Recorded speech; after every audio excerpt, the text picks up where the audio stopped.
Good morning, sixth grade. And I can't believe that it is May already.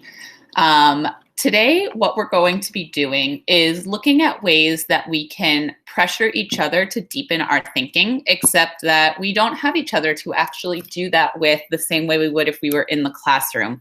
So, we're going to use these same questions to deepen our thinking in our writing.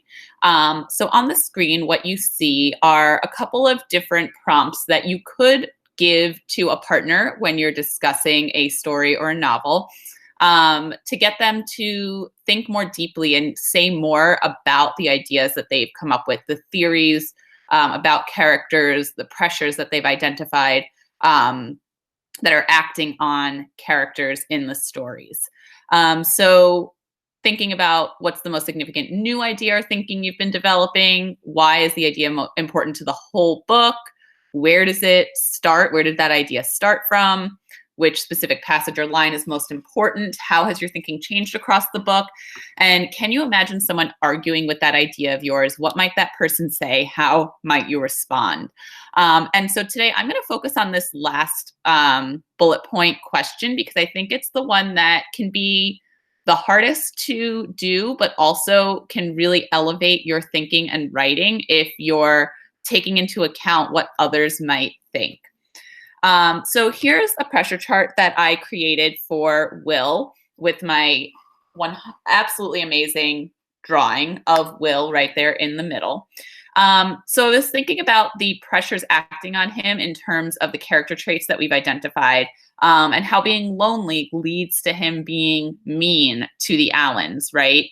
And how his desire, the pressure to be popular that exists in the fourth grade leads him to ruthlessly mocking Mitch's outfit, and that finding his place in the popular group destroys Mitch, and how the pressure to be happy with his new status being popular shows that he notices that Mitch disappeared but doesn't do anything about it, and he doesn't trust his newfound popularity.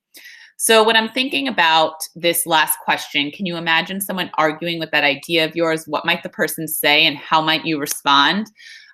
What I tried to do was talk first about one of the pressures, and I chose loneliness, and how it kind of plays out in the story. And then I addressed the argument that somebody might make against my thinking, and then my response. So follow along as I read. Will's loneliness is a pressure that has been acting on him since the beginning of the story.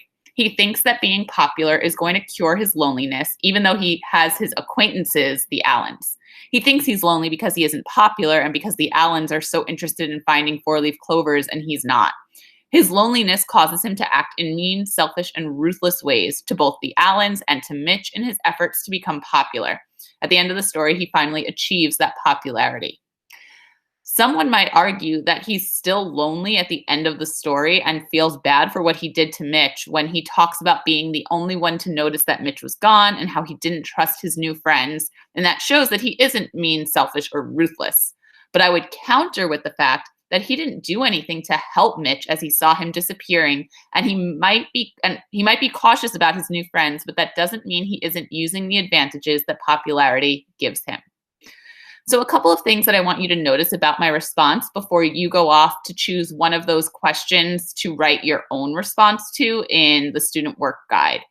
I made sure to include some of the character traits that I've been talking about and thinking about in terms of the character and connected those to the pressure, right? So, we're kind of connecting our theories about characters to the pressures that are acting on them, which you can see in my first paragraph.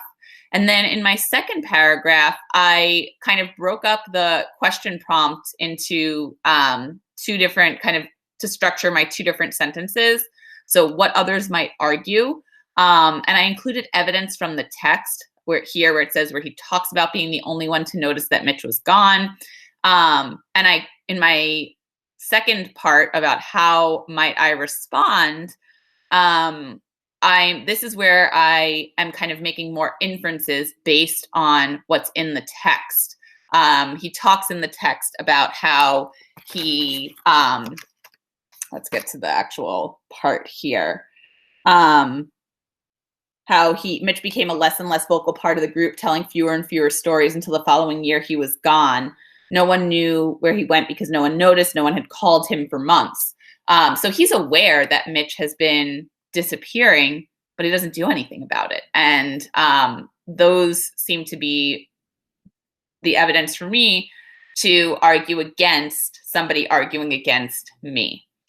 So your work today, you can answer this question for your story, or you can choose one of the other ones. But what's important to do in your response is to connect your theories about the character to a pressure that you wrote about, and then to make sure that you use evidence to support your thinking from the story. You'll notice it doesn't have to be direct quotes, but it should be clear that what you say is from the story.